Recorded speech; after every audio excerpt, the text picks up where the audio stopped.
আমি জাদু জানি, আমার জানা নানা রকম ফুস মতন ফুসে, আগুন জ্বলে কাঠ কয়লা ঠুসে, আর পাথর গলে ভয় না পানি।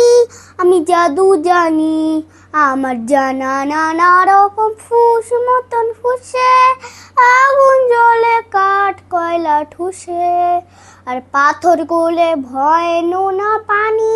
আমি জাদু জানি, বাক্সে ভরে বানিয়ে ফেলি মানুষ গরু গাধা। আরে গাধা এক মিশে বেরিয়ে যায় 101টা বাধা। আরে বাধা আমায় দেখে সালাম ঢুকে, হই হই আর আমায় দেখে সালাম ঢুকে, জাদুর দেশে রানী, কারণ আমি জাদু জানি।